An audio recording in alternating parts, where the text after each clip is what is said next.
నమస్తే, welcome to ఓల్కా news. నేను అనుష. జగన్ హిమాలయాస్కు వెళ్ళిపోతున్నారా? ఈ ఒక్క విషయం ఇప్పుడు సోషల్ మీడియాలో వైరల్ గా మారింది. జగన్ హిమాలయాస్కి వెళ్ళిపోతున్నారని, ఎవరో స్వామీజీని కలిసారని చెప్పి, నివ్వెరపోయే నిజాలని చెప్పి చాలా చాలా మనం చూస్తున్నాం. సో నిజానికి జగన్ హిమాలయాస్కి వెళ్తాను అని చెప్పారా అంటే అఫ్ కోర్స్ చెప్పారు. అయితే ఆయన వెళ్తాను అని చెప్పలేదు. నాకు అలా అనిపించింది అని చెప్పింది నిజానికి నిజం అనమాట. యాక్చువల్లీ ఏం జరిగిందంటే మనకు తెలుసు, ఒక పార్టీ ఓడిపోయాక ఆ పార్టీని లేకుండా చేయాలనే కల్చర్ మనకిప్పుడు ముఖ్యంగా తెలుగు రాష్ట్రాల్లోగా కనిపిస్తున్నదనమాట. ఒకవేళ ప్రతిపక్షంలో ఒక పార్టీ ఉంటే దానికి ప్రతిపక్ష హోదా నుంచి తీసేయాలి. అంటే అక్కడున్న ఎమ్మెల్యేస్ని కొంతమందిని కొనేయాలి. అలాగే ఎవరైతే రాకుండా ఉంటారో, లేదంటే ఎవరైతే స్ట్రాంగ్ లీడర్స్ ఉంటారో వాళ్ళ మీద కేసులు పెట్టేసి వాళ్ళు నోర్లు మూత వేయించాలి. లేదంటే అధినేతను అరెస్ట్ చేపించాలి. ఇలా ఏ విధంగా అయినా ప్రతిపక్షమే లేకుండా అసెంబ్లీలో మన డెసిషన్స్ మనం తీసుకోవాలి. ఒంటెద్దు పోకడలతో వెళ్ళాలి. మనల్ని ఎవడు క్వశ్చన్ చేయకూడదు. మనం ఎవరికి ఆన్సర్ చేసే పరిస్థితి రాకూడదు అనేది ఏదైతే అధికారంలో ఉంటుందో ఆ పార్టీ ధోరణి అయితే ఆ విధంగా ఉంది. మనం ఇటు తెలంగాణలో చూసుకోవచ్చు, ఆంధ్రప్రదేశ్లో చూసుకోవచ్చు. ఎందుకంటే గతంలో మనం చూసుకుంటే 2014లో చంద్రబాబు నాయుడు ఏ విధంగా అసెంబ్లీలో జగన్ కి మంచి ప్రతిపక్ష హోదా ఉన్నప్పటికీ మైకిల్ కట్ చేయించిన పరిస్థితి మనం చూస్తాం. అలాగే జగన్ కూడా 2019లో అధికారంలోకి వచ్చాక 23 సీట్లతో ఉన్న టీడీపీకి కూడా ఏ మాత్రం ఒక్క అవకాశం కూడా ఇవ్వకుండా, వారు మాట్లాడడానికే ఛాన్స్ ఇవ్వకుండా ఏ విధంగా జగన్ గాని, జగన్ పార్టీ శ్రేణులు గాని ఏ విధంగా బిహేవ్ చేస్తారో మనం చూసాం. సో ఇప్పుడు 2024లో కూడా ప్రతి ఒక్క విషయాన్ని, అంటే కూటమి ఘన విజయం సాధించినప్పటికీ కూడా ప్రతిపక్షం హోదా జగన్ కి రానప్పటికీ కూడా కాన్సన్ట్రేషన్ ఎక్కువ జగన్ మీద ఉంది. మనం చూసుకుంటే ప్రతి ఒక్క విషయాన్ని భూతద్దంలో పెట్టి మనకి, అంటే టీడీపీ అనుకూల మీడియా అయితే కానీ ఎవరైనా కానీ చెప్పడం జరుగుతోంది. అంటే జగన్ ఒకవేళ ఎలక్షన్స్ ముందే స్టార్ట్ అయిపోయింది, ఎలక్షన్స్ అయిపోయాక రిజల్ట్స్ ముందు జగన్ లండన్ కి వెళ్తే జగన్ ఓడిపోతాడని తెలిసి పారిపోతున్నాడు అని చెప్పి కామెంట్ చేయడం జరిగింది.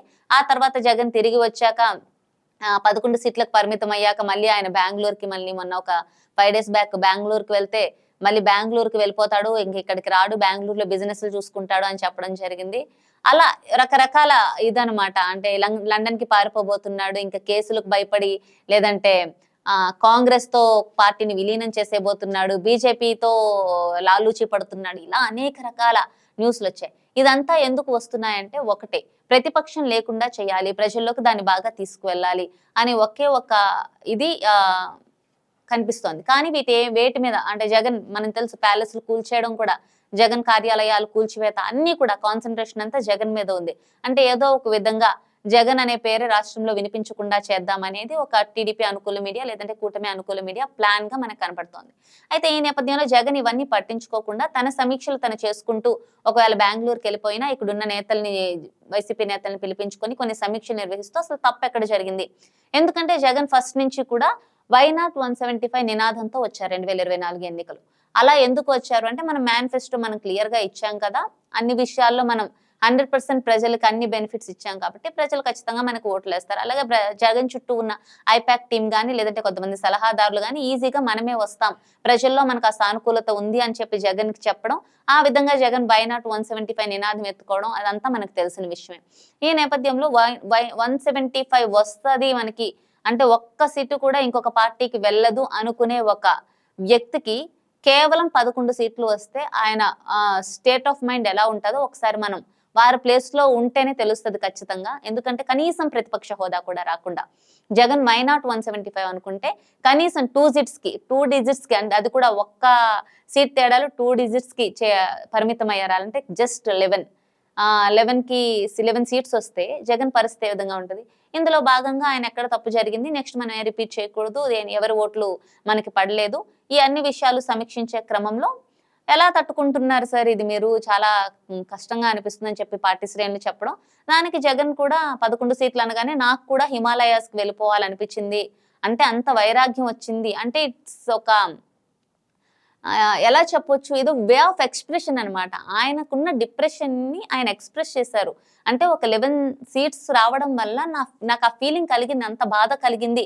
తన బాధని ఎక్స్ప్రెస్ చేసే క్రమంలో నాకు కూడా హిమాలయాస్కి వెళ్ళిపోవాలనిపించింది, అంత బాధ కలిగింది, 11 సీట్లే మనకు ప్రజలు ఇచ్చారా, మనం ఇంత చేశాం కదా, ప్రజలు ఎందుకు 11 సీట్లే ఇచ్చారు అని చెప్పి ఒక స్టేట్ ఆఫ్ మైండ్ లో ఆయన చెప్పిన ఒక ఎక్స్ప్రెషన్ ని అక్కడ సమీక్షలో ఉన్న ఎవరైనా నేతలైతే కానీ అది ఏ విధంగా బయటకు వచ్చిందో తెలీదు.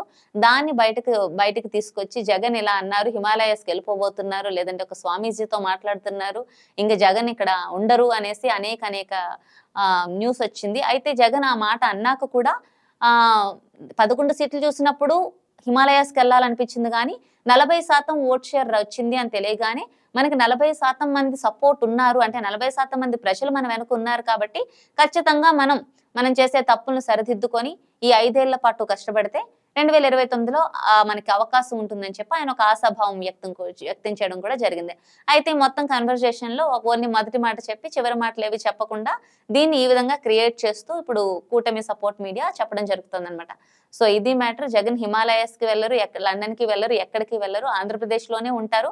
ఇప్పుడు మేబీ బెంగళూరులో ఉండొచ్చు కానీ ఆయన ఖచ్చితంగా ఈ 5 years లో ఆంధ్రప్రదేశ్కి వస్తారు. ఖచ్చితంగా ఆయన ఇప్పుడున్న ప్రభుత్వం మీద ఫైట్ చేస్తారు. నెక్స్ట్ రావడానికి కూడా ప్రయత్నిస్తారు. ఎందుకంటే ఏ ప్రతిపక్షమైనా చేసేది అదే.